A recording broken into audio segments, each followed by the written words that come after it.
Det här är som händer, kan man säga, spontant i trafiken ganska ofta.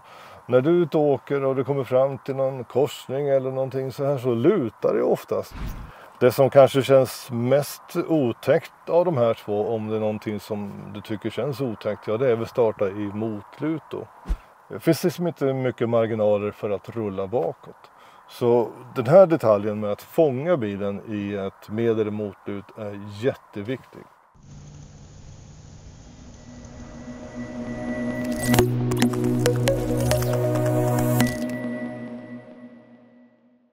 Hejsan! Idag tänkte jag prata lite med dig om ett moment som heter start i lutning och som då förekommer på körprovet. Jag som pratar med dig idag, berättar om det här, heter Rune Wåhlin och har tidigare jobbat som trafikinspektör på Trafikverkets förarprov.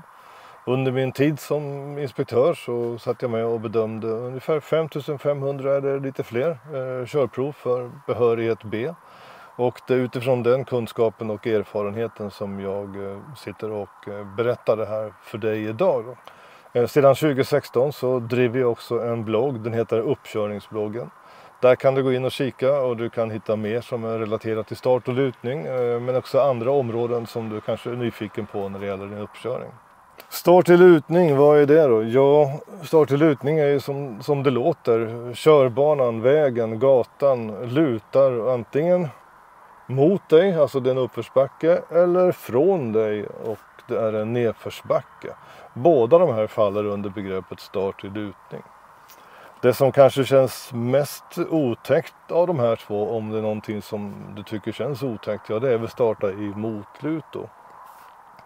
Därför att ja, det känns kanske enklare eller läskigare då att tappa kontrollen när man ska börja rulla bakåt och sådär. Och det kan jag hålla med om från min egen tid som körkortsaspirant. När jag gick i trafikskola, då fanns det någonting som kallades för Domusbacken. Domus, det är ett gammalt namn på Konsum om du undrar. Jag är lite äldre än du kanske. Och när man hamnade där och man fick stanna där i backen, ja, då var det läskigt alltså. Tills man lärde sig det här med att fånga upp bilen då med så kallade dragläget. Men känslan kan ju finnas där ibland ändå om det är tillräckligt brant. För det finns ju riktigt branta partier här i världen där man tvingas stå med sin bil och man ska köra vidare igen då. Så att det här är någonting som ändå är viktigt. Det kanske är lite en doldis kanske bland alla manövreringsmoment. Men den är lika viktig i alla fall, för det är ett moment som du måste behärska, vare sig det lutar ett motlut eller ett medlut. Och skälet till att det är en doldis, ja, det kanske är det för att det här är som händer, kan man säga, spontant i trafiken ganska ofta. När du är ute och åker och du kommer fram till någon korsning eller någonting så här, så lutar det oftast. Det är ju väldigt sällan, ja, här i Uppsala då, där jag bor, där är det nästan svårt att hitta ett med- eller motlut, för Uppsala är så platt. Men om du bor någon annanstans, ja, då är det snarare tvärtom. Det är svårt att hitta en platt passage. Allting är antingen uppför eller nerför eller lutar åt det ena eller andra hållet. Så att det är lite av en doldis, just för att det här övar du på spontant när du är ute och övningskör med din handledare eller när du är ute med trafik och övningskör. Så, men för vissa är det väl ändå så att man måste ändå liksom testa det här i lite skarpare lägen än de här knappt märkbara lutningarna. Är det så att det knappt märks att det är upp eller nedförslut, då kommer inte det räknas riktigt så man kan bocka av det på körprovet, utan man vill ändå ha någon plats där det är lite av en utmaning att starta i med- eller motlut. Är du osäker inför uppkörningen? Riskera då inte bli underkänd, utan boka in en körlektion med Trafiko i Trafiko-appen för att se hur du ligger till. Bokar in en körlektion med Trafiko kommer våra lärare hämta upp dig på den plats du har valt, och i appen hittar du även all teori du behöver för att klara teoriprovet. Så riskera inte bli kuggad. Ladda ner appen och kom igång direkt. Det kan ju vara så att 3 manövreringsmoment kan bakas in i ett och samma när det gäller start i med- och motlut. Och det är då om du ska parkera längs gatan i en ficka och det lutar åt ena eller andra hållet. Och då får man ju alltid så att säga en start med eller motlut, man får en backning och man får en parkering. Så man kan ju tycka så här då, att du som bor på en plats där det är kuperat eller kör upp på en plats där det är kuperat, där det är mycket upp och ner för. Du har ju flyt, för du behöver göra ett moment på körprovet som täcker in alla tre. Eller så tänker du att det skulle kanske vara min allra värsta mardröm att vara tvungen att göra alla de här tre samtidigt i samma moment. Jag som tycker det är svårt att göra ett i taget. Ja, min tröst till dig är väl så här, att du alltid har chansen att öva på de här sakerna ordentligt. Till dess att du kommer till körprovet så slipper du känna lika stor skräck i alla fall. Ja, vad tittar inspektören på då när det gäller start med eller motlut? Ja, det kan ju vara som så att inspektören ber dig att köra in och stanna längs kanten. Och vad vill du kolla på då? Om du får en uppgift att stanna längs en gata, vad är det du ska göra? Du ska se dig för förstås. Du ska använda blicken. Okej, jag ska stanna där framme, inspektören vill det. Vad händer bakom? Är det någonting bakom bilen jag behöver ta hänsyn till? Kommer någon där? Behöver jag ge ett tecken? Behöver jag gå åt sidan? Eller kan jag bara köra fram och stanna? Det är lite beroende på hur trafikmiljön på platsen ser ut. Du måste förstås kanske se dig för. Är det någon som är på väg förbi? Kanske någon cyklist som kommer på insidan av dig och vill köra förbi din bil. Så att uppmärksamheten på alltihopa runt omkring är ju väldigt viktig förstås. Det är en del av det här manövreringsmomentet. Samspelet med andra trafikanter. Hur agerar du utifrån vad andra gör, var andra befinner sig? Hur kommunicerar, om jag använder det ordet, hur kommunicerar du vad du ska göra till andra trafikanter? Det går inte att säga att så här ska du göra, utan det är alltid beroende på situationen som ditt beteende så att säga måste anpassas därefter. Så det är väl inspektören ser förstås då. Och sen när du väl ska iväg därifrån, då är det precis som alltid. Ofta så innebär ju ett start i lutning, vare sig det är mot eller med, så innebär ju det någon typ av sidoförflyttning. För du ska ju inte, om du står in till trottoarkanten, då kanske du inte ska fortsätta köra liksom in till trottoarkanten, utan då måste du ut en bit ifrån trottoaren för att kunna köra vidare. Särskilt om du står i en parkeringsficka och ska köra vidare, ja, då måste du ut en ganska ordentlig bit. Så det innebär 99,9% av alla fall så innebär det en sidoförflyttning. Och då är det förstås att du måste vara med på döda vinkeln, uppmärksamheten. Hur är det man säger, den här ramsan? Blicken, pilen, filen, den hör ihop med start och lutning. Du tittar först, du ger tecken om det är så att det är läge att ge sig iväg och sen gör du förflyttningen ut i den här andra filen då så att säga. Så den saken är ju väldigt viktig. Sen har du den själva manövreringstekniska biten. Står du i en ficka, ja då måste du förstås kunna styra så att bilen kommer ut ur den om du nu har parkerat i en ficka i en backe. Och då ska du förbi den bilen som kanske står framför dig. Då ska du kunna se till att du har gott om utrymme och inte råkar köra på den bilen. Du ska förstås också ha koll på det här med broms, gas, koppling. Kör du manuell bil, ja då har du ju 3 saker att hålla ordning på. Det är både kopplingen, bromsen och gasen. Och hur du jobbar med det är en väldigt intressant detalj för hur du hanterar själva situationen i backen där. Om du står i nedförslut, då vill ju inte inspektören se att du bara okontrollerat rullar framåt eller får för hög fart framåt. Start och lutning ska ju vara ett kontrollerat moment. Det är du som avgör hur bilen beter sig. Samma sak om du står i ett medlut.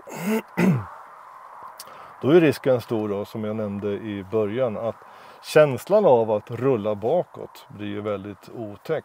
Särskilt om du har någon står bakom. Du kommer upp i en backe här mot en korsning. Det är väjningsplikt säger vi där uppe i korsningen. Och det kommer någon bil därifrån som du måste stanna för. Vi säger att det är högerregeln då, du ska stanna och så kommer det en bil från höger. Och medan du väntar på att den ska passera, då kommer någon annan bakom dig och stannar där bakom dig då.